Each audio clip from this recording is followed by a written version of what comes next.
Balancing conservation and development in developing countries. Balancing conservation and development in developing countries. In the global pursuit of progress and prosperity, developing countries often find themselves at a crossroads where they must balance the imperatives of conservation and development.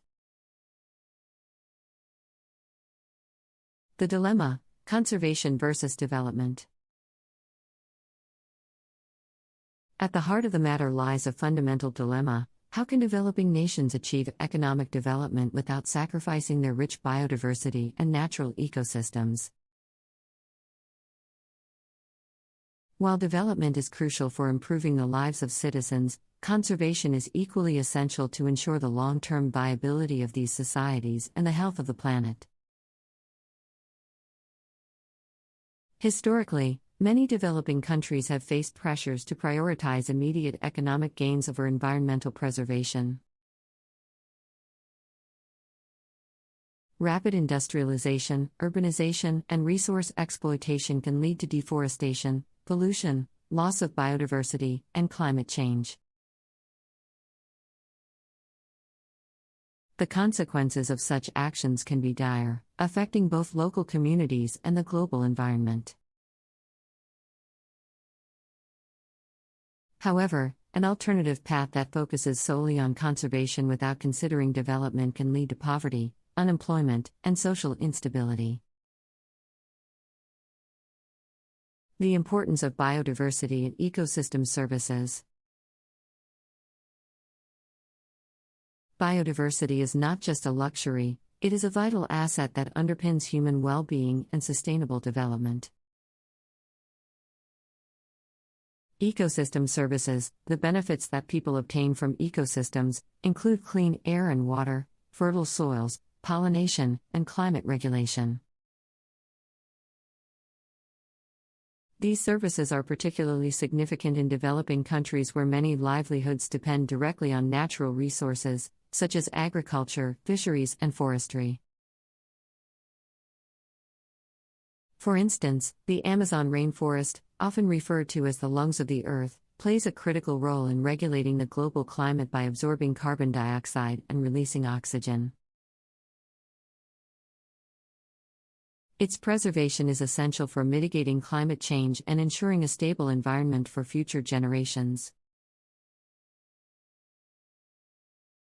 Similarly, the coral reefs of Southeast Asia provide habitat for marine life, protect coastlines from erosion, and support tourism industries that drive economic growth.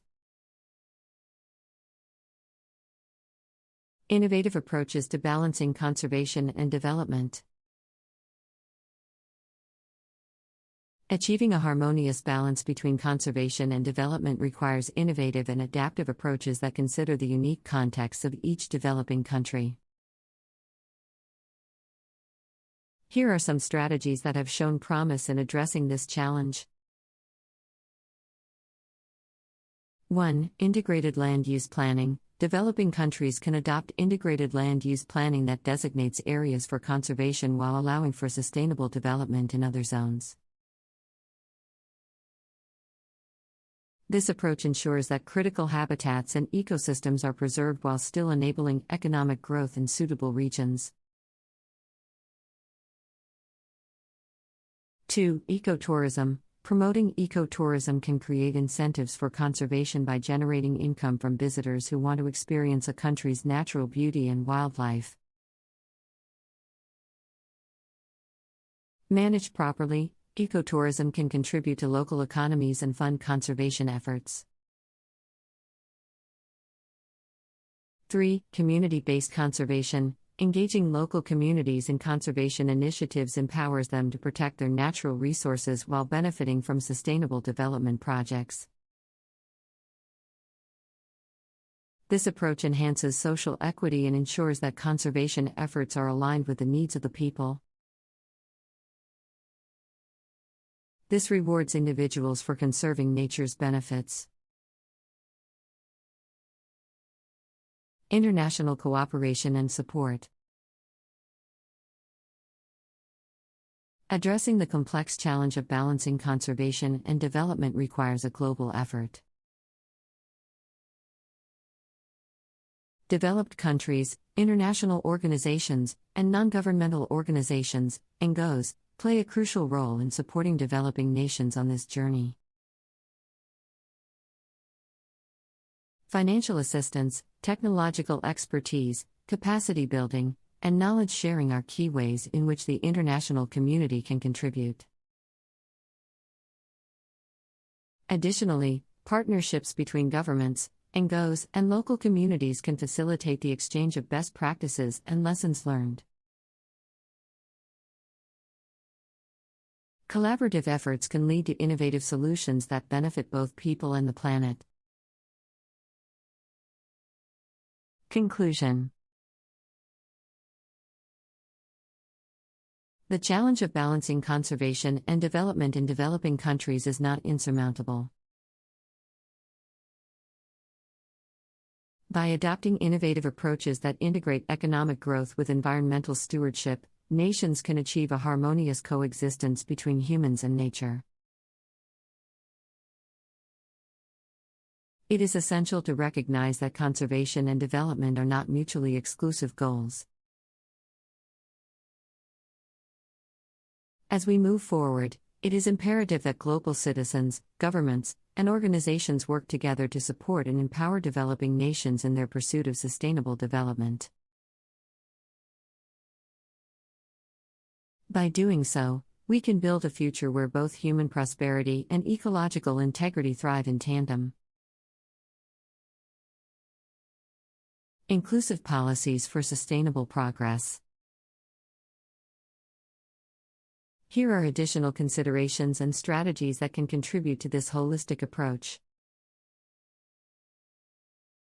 1. Education and awareness. Raising environmental awareness and promoting education about the value of biodiversity and ecosystem services can foster a sense of stewardship among citizens.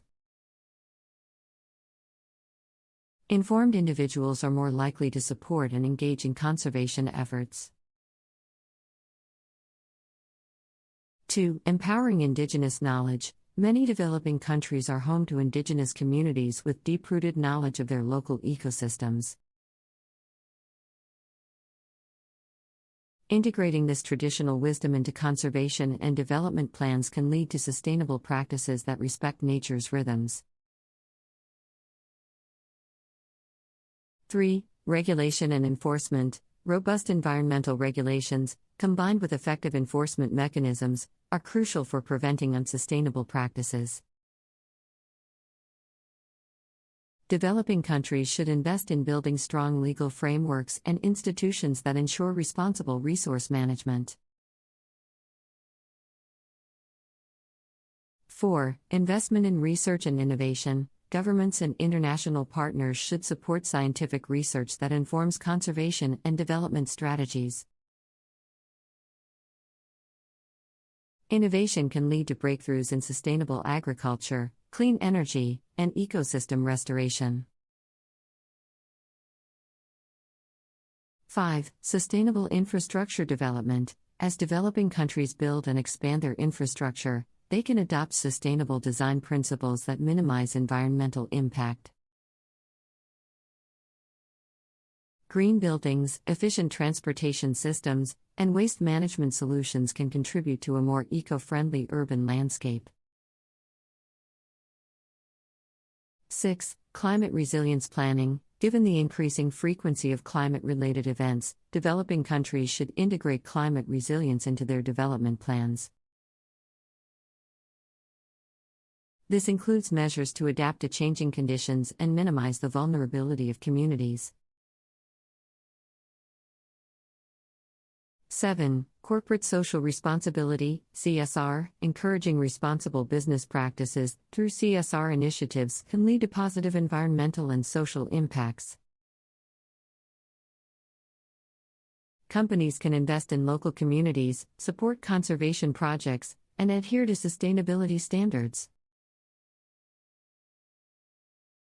8. Balanced resource extraction. If resource extraction is necessary for economic growth, It should be carried out with strict adherence to environmental safeguards.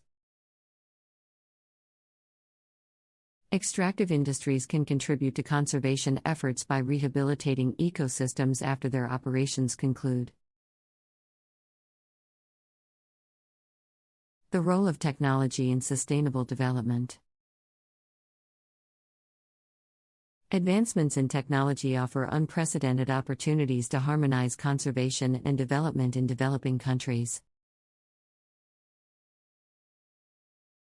From data-driven solutions to cutting-edge innovations, technology can catalyze progress while minimizing ecological harm.